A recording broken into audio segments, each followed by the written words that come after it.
Hello and welcome. This is Avinit Singh from IMC News team, and I have with me a very special guest today, Mr. Shailendra Kumar, CEO and founder editor of TIOL, India's first PIB recognized taxation media portal. Before I throw a volley of questions at him, let me share some information about his eventful journey so far. He also happens to be an IMCian. He passed out from IMC Delhi in 1990 when Professor Emma Dua was the head of the English journalism department. He started out his career with the Indian Express newspaper in 1990 and then joined the Economic Times in 1996 and worked in the print sector for 10 long years before he took to the entrepreneurial route. He eventually founded Tax India Online in year 2000 and has successfully been running this diversified news-dominated organization for the past 19 years.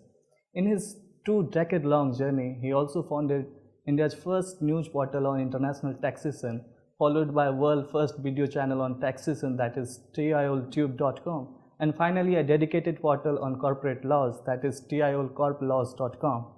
He has also authored a book on black money titled It's Raining Black, Chronicles of Black Money, Tax Haven and Policy Responses. He is the first recipient of Certificate of Merit Award conferred by World Customs Organization. He is also the recipient of 2001 Outstanding Media Professional Award presented by India International Professional Forum. Welcome, sir, and thank you for sparing your precious time for this interview. Let me begin by asking you, sir, how did the idea of launching TIOL come to your mind? I mean, what had been you through those phases, and what is TIOL all about? Okay, let me take you back to the year 2000. That was the time, when I was interacting with the policymakers, the lawmakers in the government of India, particularly Ministry of Finance.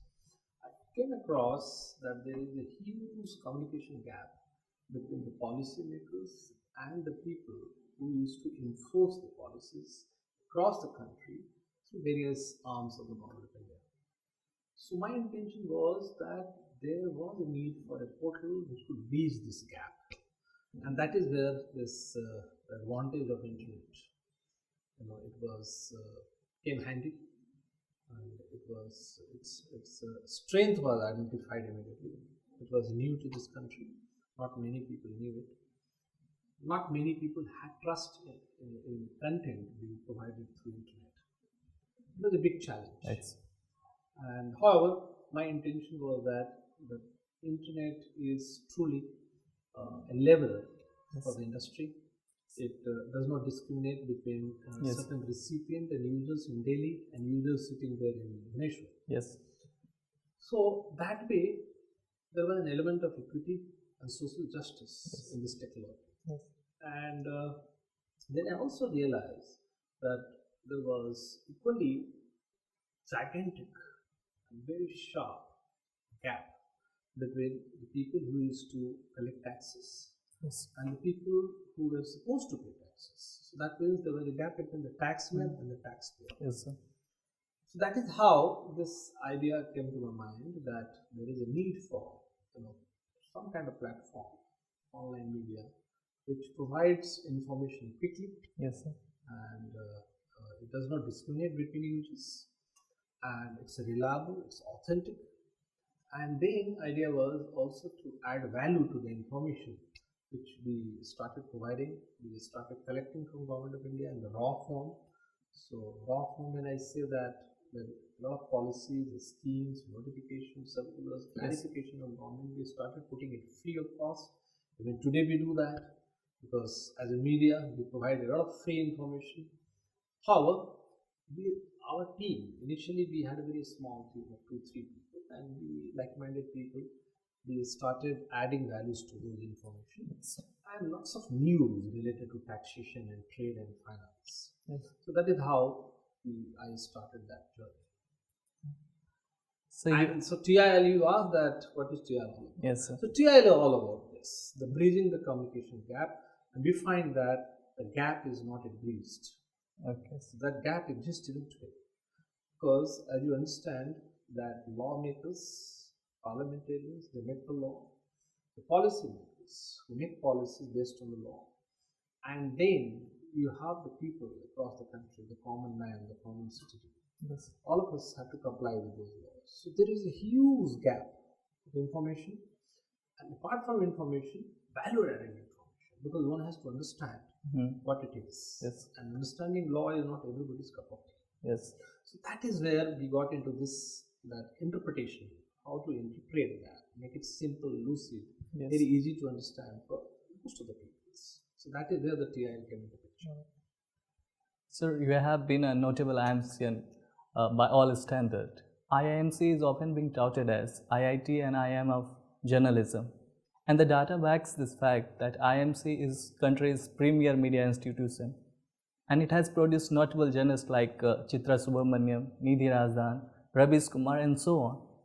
Despite this, IIMC is not that hegemonistic like IITs and IIMs. Where does it lag behind, sir?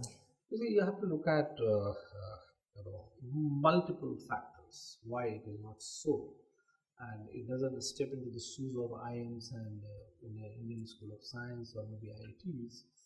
The reason being, one is that most of the people who opt for IMC, is certainly for them it is not the first choice. As a youngster, they try something else in their life. Yes. When it doesn't work, they look at IMC as a good option. Yes. So IMC has always been treated by youngsters as a fallback upon option. So that is how IMC has attracted that kind of talent. Number two, IMC as an institution has never projected itself in that manner. Yes. But we happen to be the IM or IIT of mass communication. Yes. IMC has never done that. Thirdly, IMC is a little media side organization, although it produces a lot of media persons. But as an institution, this itself is a media side organization because it doesn't participate in a lot of events. It is not seen by the common man as an institution which is producing quality journalists and dedicated ones. Somebody who is married to democratic values of the political system in the country, and somebody, an institution which produces talent and trained journalists who belong to not necessarily, one particular school of thought. They are true journalists. They look at all different schools of thoughts, and they look at and they report and they analyze and they talk about things which are in the interest of the public. So IMC as an institution has been lagging behind for various reasons like this.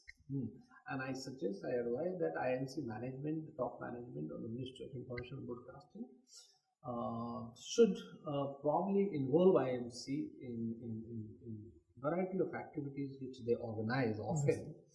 And even IMC should be involving alumni in designing different kind of schemes and packages, and they should be invited for participation. They should be invited as for as a guest lecture, for instance. Yes.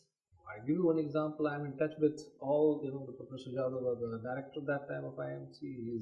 I'm in touch with him. He's my neighbor now. Professor Dua, who went to USA, he's back in India for some time. He keeps flying back, and I'm in touch with him. So what happens is that IMC is not actually making good use of the brand ambassadors which it has. Yes. A lot of people who were associated with IMC in the past, and a good number of students who passed out and they have done well in their life, they should be involved in a lot of activities and for earning goodwill for the institution and to work as a brand ambassador. Maybe IMC should come up with a scheme like every year they should have a new face as a brand ambassador for a particular year. It could be a retired professor, it could be a passed out student, any alma mater. So that is how IMC should look at. Yes. So the present Indian government is often being criticized for the rising fuel price hikes, and rightly so. Is it because of the CARSA Act of US, which restricts countries to indulge in trade with Russia and Iran, or is it because of the fuel is not under the GST ambit? What is the exact reality, sir? Not necessarily. You have to look at the global energy supply chain, and you have to look at the consumption pattern. Of late, after this liberalization,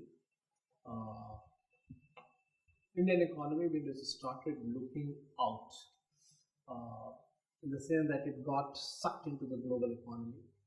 The energy consumption pattern, there has been a significant jump. We have per head, per capita, we have started consuming more energy. Yes. For energy, historically, we have some of those sources, like for instance, if you look at coal, for instance, water, for instance, for hydropower, etc. Yes. Nuclear energy is not yet number one. The way you may find it in case of France or UK or USA, for instance. So we have been still relying more on fossil-based energy sources, Yes. and that is where the crude, because although we have some reserves, but our reserves are yet to be exploited and channelized in such a manner that we start producing more of crude, which could be refined into diesel or petrol or kerosene or paraffin or various other Yes. products. So what is happening is that we are relying a lot on import. And in case of international market, OPEC is one of the suppliers club. Yes. Russia is, of course, there are a couple of countries which are into this international market, and since limited players are there, again it depends on the production pattern. Yes. So if the production goes down, it's very natural that the per barrel the crude price will go up. Yes. So one is that India has not been able to restrict the consumption pattern of Yes. crude-based energy. And if you look at the population of automobiles, for instance, huge number of addition, of cars on the roads. If you look at the traffic, for instance, Yes. the vehicles, because India in last 10 years or so has switched over to large scale creation of highways, expressways, etc. That means we are encouraging a lot of transport through road, Yes. and if you do that, you need that kind of input.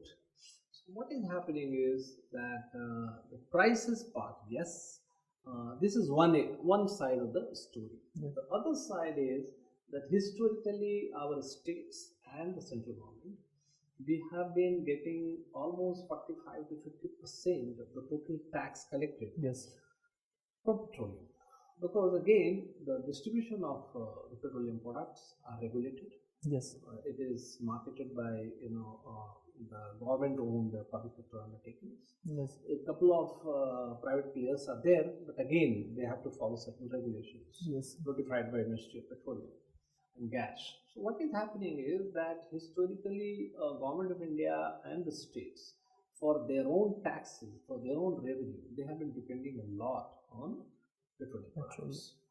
And unfortunately, even after 1.5 decades or 2 decades of liberalization, we have not been able to diversify, our revenue base. Only now it is happening, to some extent. So the reliance on petroleum continues to be there, and the petroleum products are little overtaxed because for government, government knows that the petroleum products demand is almost inelastic. Yes. And if the demand is inelastic, whatever the price is, you are going to pay the same and consume the same because you're not going to reduce the consumption. Yes. So that's the reason that the government feels encouraged to rely more on petroleum products and collect more taxes for their own requirement. Yes. So that has been the reason. Of course, it's not a part of GST, and in fact, that is the reason that it was not brought under the ambit of GST. Because again, almost 45% for through the VAT for the state government, through central excise for the central government, they have been collecting taxes. Even today, the petroleum products are subjected to central excise and VAT. That's the reason. So NPAs are one of the most severe problems afflicting the Indian banking sector, posing a threat to the stability of the Indian banking system. Raghuram Rajan, ex-governor of RBI, has identified NPA as a major threat to the banking system. The NPA crisis is not only the product of failure of Indian banking governance, but also due to the failure of institutions like governance, judiciary, and ex auditor like CAG. What is your take on this, sir? You see, NPA is an inevitable reality for the banking sector worldwide. Yes, sir. It's very simple. If you look at every individual, every industry, if you take 10 decisions, out of 10, 9 decisions will be right, one decision will go wrong, or maybe 50% of it will go wrong, 50% will turn out to be correct. So, in case of banking sector, what has happened is that in our case, the liability of NPAs, or the volume of the quantum of NPAs, it has been on the rise for the past several decades, but somehow government used to inject fresh capital. They used to reduce the quantum of NPAs, but in last almost 6, 7, 8 years, unfortunately, the banking sector somehow the regulation, the governance part, it became a little so loose. Yes, sir. That and also it became very amenable to political interference. Yes, sir. Then sort of sanctioning loans for large corporates, Yes. not on merit because of various other parameters. Then informal calls from the power that be, the who is who, Yes. either in the government or maybe other sectors, or maybe the banking sector itself, Yes. or maybe RBI also. Those powerful people, they started influencing the decision making by individual banks to grant loans to certain industries, and then certain modus operandi adopted by the industry, that they used to take loan for company X, which had a good brand name, which has got a lot of assets, etc. But the same loan being passed on to their subsidiaries, which are floated overnight, or probably the subsidiary having no assets. Yes. And all these factors led to a lot of siphoning of these loans. And then since industrialists and large corporates and businessmen, they started siphoning off Yes. the loans taken from the banks, they had a lot of the loopholes in the law to look for excuses and protective armor to protect themselves. Yes. And there they started defaulting, and all such defaults culminated into very serious quantum of NPAs for the banks. And when you have not a very transparent political system and the working of the government and also the regulators, that gave opportunity to a good number of banks also. The senior managers, the senior people in the management of the banks, to make some quick bucks. Yes. And they also sort of they were hand in glove, Yes, sir. in good number of cases. Yes. And that is why it's a willful default. It's not that the loanees had no capacity to repay, but willfully they defaulted. They had the capacity to pay, but because of the connivance factor. Yes. And then most of these cases were not reported in time. Even if reported to various economic offences wings like CBI, or maybe state governments also had the crime branch, etc. They came as a stakeholder, and good number of cases were suppressed, because then again hand in glove modus operandi worked very well for them. And it turned out to be a case of that you scratch my back, I scratch yours. And that is how it worked well for most of them. And this problem of NPA, which required attention of RBI, probably RBI also overlooked a lot of clues or intelligence reaching their head office in Mumbai. Yes. RBI did not act quickly. Probably RBI was also under pressure from the central government or maybe the political leadership. So RBI, I would rather blame RBI no less than government. Yes. Because as a regulator, they should have at least come out with some warnings, some kind of indicators, some kind of debates, etc. They acted very late. And they gave reporting system was very lax, very slack. And the banks, they started manipulating. They kept on changing the definition of NPAs. Yes. So they kept on concealing and hiding good number of bad loans as loans which may be retrieved. Yes. And they were not showing it, under the head NPA in their balance sheet, profit and loss account. So, but next year they reported that it's a bad loan. So, this kind of manipulations, somehow it added to the problem of NPAs, and NPAs again somehow, very loose kind of regulatory framework we had, which encourages this kind of the tally of NPAs to keep rising. And what Mr. Rajan say, that it's one of the serious ills afflicting our banking system. I wish he could have initiated a few reform measures when he was the regulator, he was at the helm of the affairs. It's easy to, sort of pass on the buck to somebody else. When you are at the helm of the affairs, you should have done it. Yes. But I can understand, probably his hands were shackled, chained, and he was not able to do it. And RBI did not turn out to be a very model regulator. Certainly RBI cannot escape unblamed in the whole scenario. So NPA is a serious problem, and this has compromised the long-term survivability of our banking sector, and that is why our banking sector is undergoing some kind of structural shift, where a lot of serious, because now you have to align a lot of your activities with Basel standards, and the global standards, the European standards, and that is where the capital adequacy ratio, then of course the internal corporate governance models, so many things which they have to follow. And I think now after this NPA scam, and after this new law coming into the force, the insolvency and bankruptcy code, good number of companies been brought to this brought under the purview of IBC. Yes. I think now the things hopefully will be improving in days to come, because at least partly they are, the banks who had lost everything, partly they are able to recover. Yes. So the credit. Yes. So let's hope that things improve in days to come, as long as intention is good, transparency is there, and willingness and courage to take right steps at the right time. So before we wrap up, let me ask you the last question, but not the least.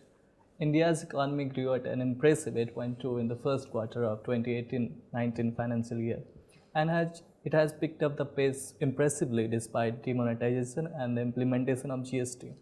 And this jump really going to help bolster the government's credibility in the run-up to 2019 election. Is the Indian economy going in the right direction, sir? You see, you have to look at the Indian economy from two different perspectives. One is that if some of your macro variables are in the right place and right kind of health, then the economy gain some self momentum for growth.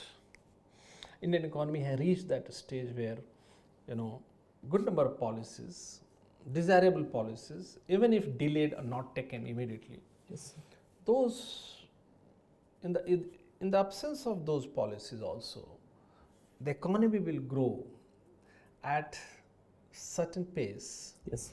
Because it has gained the inherent dynamics and the momentum, the energy to accelerate itself. So Indian economy has reached that stage, irrespective of the political party and some of the probably the right matrix of policies. What we have seen in the first quarter, 8.2% growth rate, that is again because Indian economy is also now fully sucked by the global economy. Yes, sir. So what is happening is, if the global economy starts looking up, it has a very positive and very healthy impact on all the wheels of growth of the Indian economy. Something goes wrong outside, for instance, your export markets, the external sector. If our export sector, it's not able to achieve the momentum and there is not enough demand, then naturally it will go through the phase of deceleration. Right, sir. If it goes through the phase of deceleration, it constitutes a major component of the growth rate. So the first quarter, we were lucky, Yes. that exports also picked up very well. So it added to that, the GDP. wheels of growth. Yes, sir. And various other parameters, the domestically also, if you look at the demand side. Demand, fortunately for us, because we are a very large market, and our demand curve is pretty healthy. So there have been lots of opportunities for the supply chain, for the global players. And luckily, in fact, even this, because the US economy, again, the US federal, they were not sort of fiddling with the interest rate. Yes, sir. So huge amount of capital was parked in Bombay Stock Exchange, and that is how the stock exchange was also booming. All these parameters, but the moment the interest rate it went up, what happened? We have lost huge amount of FDI and the capital. Yes. It went back to the US. Yes. Or maybe the Singapore Stock Exchange. So those kind of phenomena will continue, but India's inherent strength of a very, very healthy and powerful demand curve. Yes, sir. As you know that we have a huge population which is known as middle class, Yes. which makes the demand, which sustains the demand, and we need a lot of suppliers. So that is why the global players will keep coming to India. Yes. And they will make use of this demand and make huge profit. They will send dividend, royalty, Yes. etc., and they will take away the capital from here. They may park it if they want to expand it further. So Indian economy is, of course, it does not mean that there is no need for fresh policy initiative. A lot of policies, positive policies are required. Some of the policy decisions which have been taken in the past, Yes. they have done good to the economy. GST is one of them, of course. GST has done, it has stitched together, Yes. Yes. the entire market into Taxes. one market. Yes. And that is how it has become one nation, one market. Otherwise, it was one country with Multiple 29 states. So the 29 states mean 29 markets Yes, sir. with their own sets of policies and principles and enforcement agencies, the compliance burden, etc. So if you look at Indian economy today, Indian economy is moving in the right direction. In next 5 to 6 years, it's going to double its GDP. We are all set to become, probably the third largest, the economy in the world. And against various other parameters, if you look at globally, some of the studies done by IMF, World Bank, and various other institutions, Rating multilateral yes. agencies, they have done various kind of studies. Yes, sir. And they have found that India is going to reap the demographic benefit, Yes. the dividend in coming years. Yes. And the youth, the productive population, they need to be gainfully employed. Only then the economy can sustain that kind of double-digit growth rate. So we are heading in the right direction, and hopefully we would be number one economy in next 25 to 30 years. Thank you all for taking out your valuable time. sir. Welcome, all the best. Do well in life. And all the best to my alma mater, IMC. Thank you. Thank you.